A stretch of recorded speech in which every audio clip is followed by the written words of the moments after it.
Welcome to the esports studio from Bristol, Connecticut.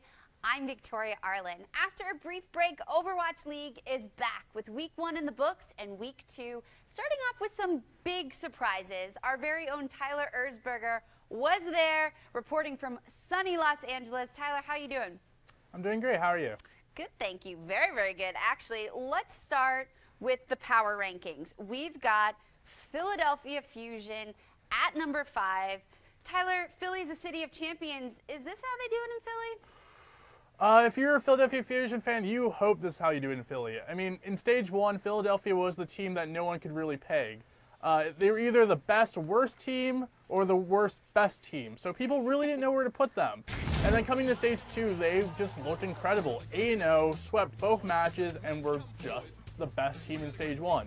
So for a team that was kind of in purgatory in Stage 1, looking to find their identity, didn't really know how they were going to do week-on-week basis, this team now is just looking to continue rolling. If they can continue rolling, maybe this team could be a title contender.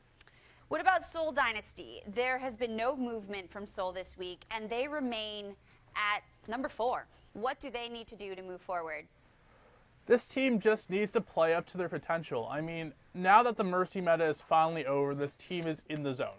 The Boop got himself the best Lucio in the world. Toby can finally play his hero, and he played it so very well in this week 1 of Stage 2. Seoul Dynasty at number 4, for them, it's not a good thing. They don't want to be number 4. This team wants to be number 1. So while the first week was just, I think, an appetizer for the rest of the league, I think as the weeks move along, this team's just going to keep on going up the rankings. Now, speaking of rankings, we've got New York XL going from number 1 to number 3. Now, do you think this is a fair ranking?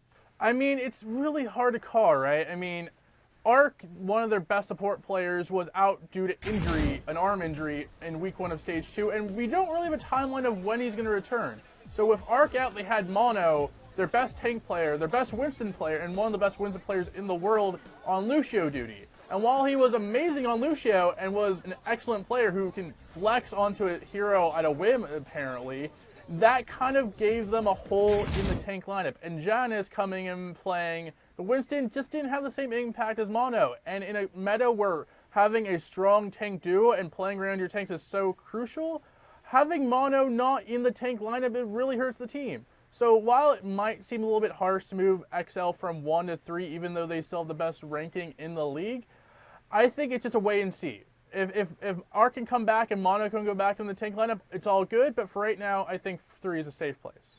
Now, the runner-up London Spitfire lost to the number 1 seed Houston Outlaws. Tyler, what does the Spitfire have to do to get to that number 1 spot? I mean, I say it week in and week out. They just have to be more consistent. And, I mean, for this week, it's pretty easy to rank them. They're the ultimate litmus test in the Overwatch League. They played Houston, lost Houston, so they're below Houston. They played XL, beat XL, so they're above XL. Right now, the Stage 1 champions in number 2 feels like a safe place. And, you know, as long as they can keep being consistent, they can go up the rankings. And number 1, you know, they're the best team in the league when they play at their best. But they're not always at their best. Speaking of number 1 and consistency, Houston Outlaws have been playing out of their mind. What do they need to do to stay in that top spot? They just have to keep playing as they do. This team just knows how to play together. They're the closest team in the league. They play like they are friends. They don't play like friends. They are friends. This team is close inside the game and outside the game. And while it's cliche to talk about the friendship, the power of friendship and all that, this team actually exhibits that. They know they stand up for each other when one of them is down. This team has the most sweeps in the league with 5, and the team is just, as you said, on fire. There's no question right now this is the top team in the league after beating London Spitfire in the week 1 of Stage 2. And if they keep doing as they're doing after an 0-2 start, Overwatch League might be seeing green for the rest of this year. Well, Tyler, thank you so much. You heard it from the best. From everyone here at eSports, thank you so much for joining us.